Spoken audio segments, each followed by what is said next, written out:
When Sphere surfaced in 1998, audiences expected a standard deep-sea thriller. What they got instead was a strange, cerebral sci-fi mystery about fear, imagination, and an alien artifact that knows you better than you know yourself. Beneath all the water, tension, and psychological chaos, the movie hides an ocean of clues. Tiny details that completely change the story once you notice them. These are 20 hidden details you completely missed in Sphere. Number 1. Early in the film, reflections inside the sphere briefly show jellyfish, fire, and swarms. All fears the crew confesses later. The sphere scans them the moment they approach. It doesn't wait for conversation. It doesn't need permission. It reads them like open books, pulling nightmares from the subconscious before anyone even realizes what's happening. Watch closely during the first encounter. The surface ripples, images flicker, and if you freeze the frame, you'll see fragments of what's coming. The jellyfish that will haunt Beth, the fire that will consume the habitat, the swarms that will drive Harry to the edge. The sphere isn't reacting to fear.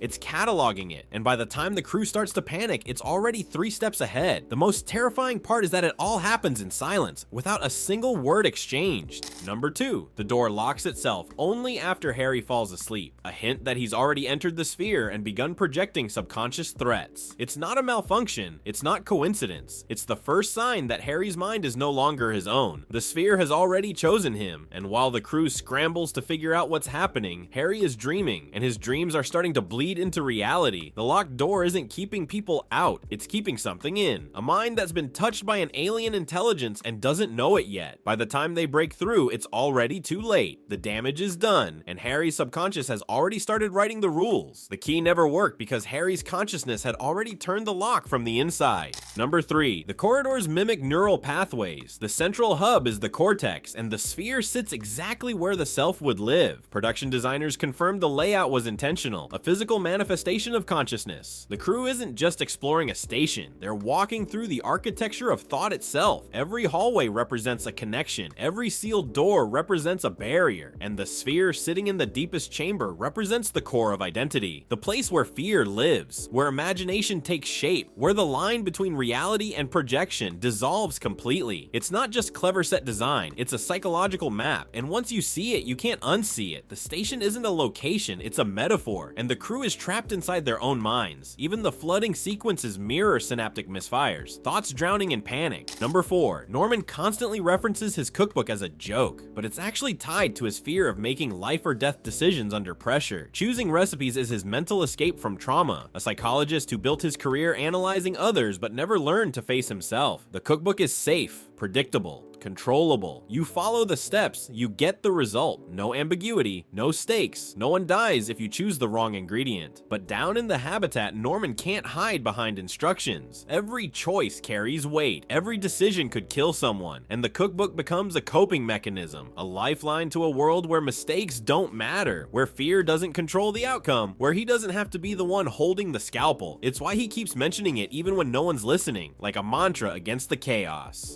Number 5. Actor Dustin Hoffman got permission to observe a trauma researcher at UCLA. He borrowed the man's quiet pacing, soft vocal tone, and habit of touching his chin before giving advice. Norman's calm, analytical voice is modeled directly from that real doctor. Dustin Hoffman's commitment to authenticity meant every measured response, every careful word choice, every deliberate pause came from studying how real psychologists handle crisis situations. The performance isn't just acting, it's clinical observation translated into character. Watch Norman throughout the film and you'll see those borrowed mannerisms. The chin touch before crucial decisions, the lowered voice when delivering hard truths, the steady pacing that masks internal calculation. Hoffman didn't invent a psychologist, he replicated one. Number 6. Every time someone looks at it, it reflects a completely different hue. The sphere doesn't have a color, it only shows what the viewer expects. Gold, silver, black, shifting tones that change depending on who's watching. And that's the entire point. The sphere isn't an object, it's a mirror, a surface that gives back what you bring to it. If you approach with curiosity, it shimmers. If you approach with fear, it darkens. If you approach with doubt, it distorts. The sphere has no agenda, no personality, no will of its own. It simply is. And what it shows you is nothing more than a reflection of what you already carry inside. No two people see the same sphere because no two people carry the same fears. Number 7. Her drastic shift from anxiety to cold clinical logic is the giveaway. The sphere enhances confidence and suppresses empathy. Beth starts the mission nervous, second-guessing herself, deferring to others. But after her encounter with the sphere, something changes. Her voice steadies, her decisions sharpen. She stops asking questions and starts giving orders. It's subtle, too subtle for the others to notice, but it's there. The sphere didn't just scan her, it rewired her, stripped away hesitation, amped up certainty, and left behind someone who looks like Beth but thinks like something else. The calm isn't peace, it's control, and the sphere is the one holding the reins. She even stops flinching at the sight of blood, a reflex she had throughout the entire first act. Number 8. Jerry's sentence structure, word choices, and rhythm match Harry's documented psychological profile. Even before the reveal, Jerry was always Harry. The messages arrive with strange phrasing, odd grammar, playful tones that feel both innocent and manipulative. And if you know Harry, you recognize the pattern, the way he deflects, the way he frames questions, the way he hides truth behind curiosity. Jerry isn't an alien, actor Samuel L. Jackson's. Jerry is Harry's subconscious given a voice, a projection of his fears, his desires, his guilt, and the sphere gave it a keyboard. The crew treats Jerry like an external threat, but the real danger is internal, and it's been typing from inside Harry's mind the entire time. Even Jerry's typos mirror the exact mistakes Harry makes when he's anxious.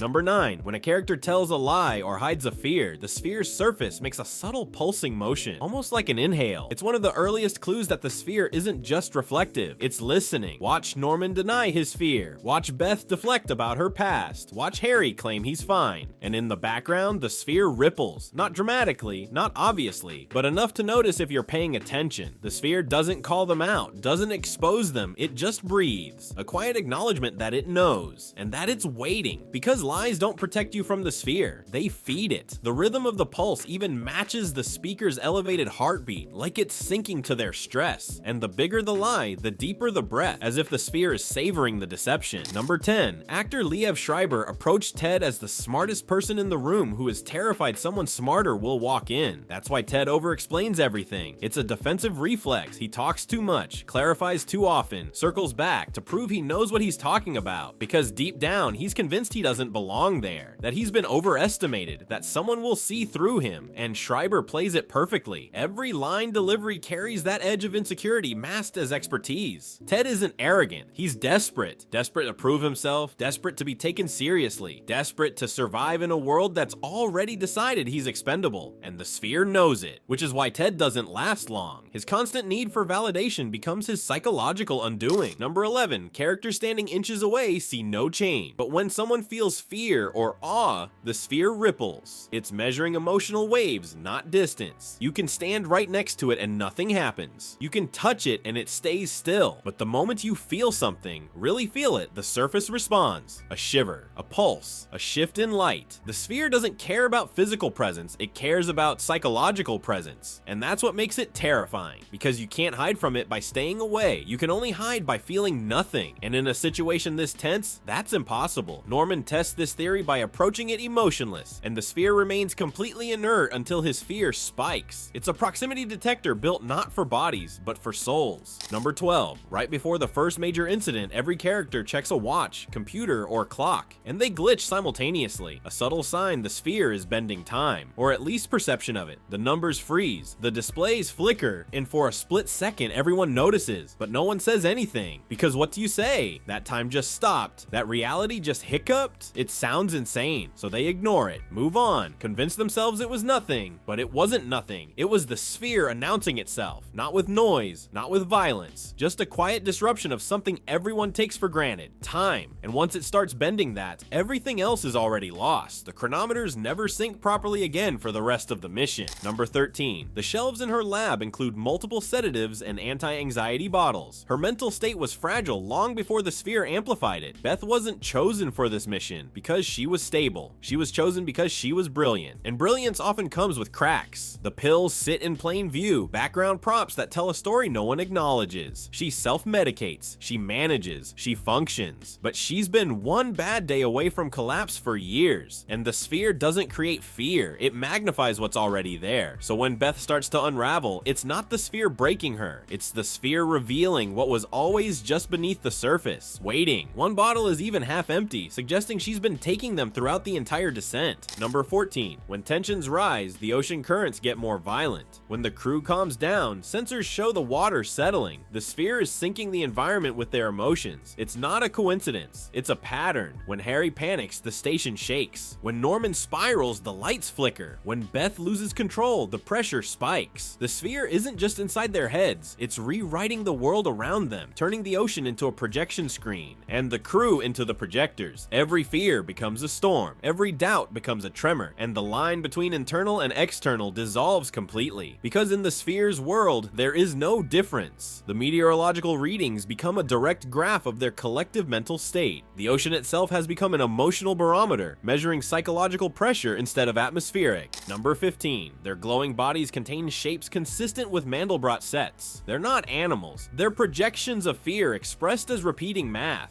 Beth sees them, screams, runs, but they're not chasing her. They're following her thoughts, replicating, multiplying, becoming more real the more she believes in them. The jellyfish aren't alive, they're equations, fractals given form, a visual representation of panic spiraling out of control, and the more she fights them, the more they spread. Because you can't fight math, you can only stop calculating it, and Beth's mind is stuck on repeat. A marine biologist even points out their movement defies all known biological patterns. Their tentacles don't drift with currents, they pulse in perfect geometric sequences, and when analyzed frame by frame, each jellyfish is a mirror image of Beth's own neural activity, fear rendered visible. Number 16. Although characters panic about the sphere changing position, it never actually moves an inch. Only the environment warps, a literal distortion of reality. The crew swears it's closer, then farther, then in a different room entirely. But if you track the footage, the sphere stays exactly where it started. What moves is perception. The walls shift, the corridors bend, the station rearranges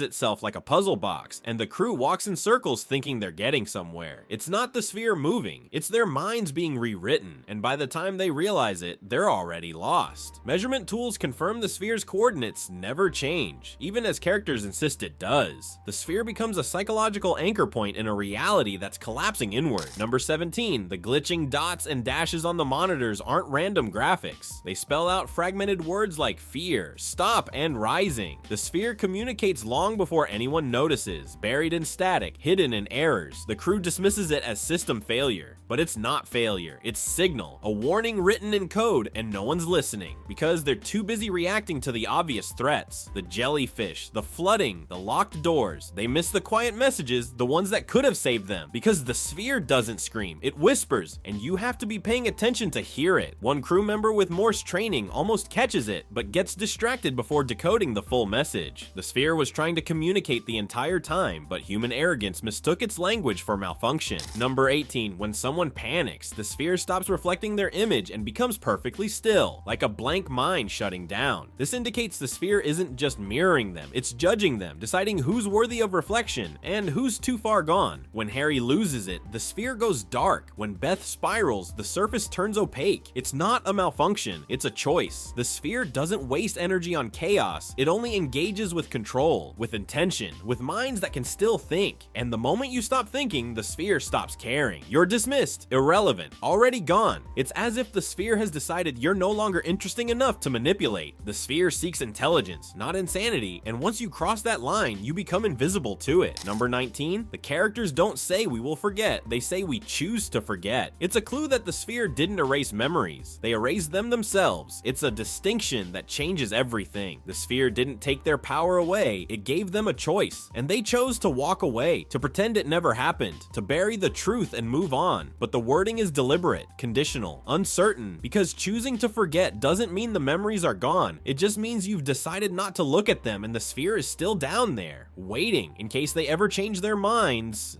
The phrasing leaves open the possibility that the choice could be reversed at any moment. It's not amnesia, it's denial given the illusion of control. Number 20. During the last wide shot of the ocean surface, a faint golden reflection appears on the left side of the frame. Some fans believe it's another sphere awakening, or the same one returning. It's easy to miss, a flicker of light that could be anything, a reflection, a lens flare, a glitch, but it's there, and once you see it, you can't unsee it. The implication is clear, the story isn't over, the sphere wasn't alone, and the crew's choice to forget might not matter because something else is rising and it's not asking permission. Frame-by-frame analysis shows the reflection has the same rippling pattern as the original sphere. The question isn't whether they forgot, it's whether forgetting will protect them when the next one finds them, and judging by that faint golden glow, the answer is already rising from the deep. Decades later, Sphere remains one of the strangest deep-sea sci-fi films ever made, a reflective puzzle that changes depending on the viewer. Barry Levinson didn't just make a movie about an alien artifact, he made a film about fear, control, and the lies we tell ourselves to survive. Which hidden detail surprised you the most? And which movie should we decode next?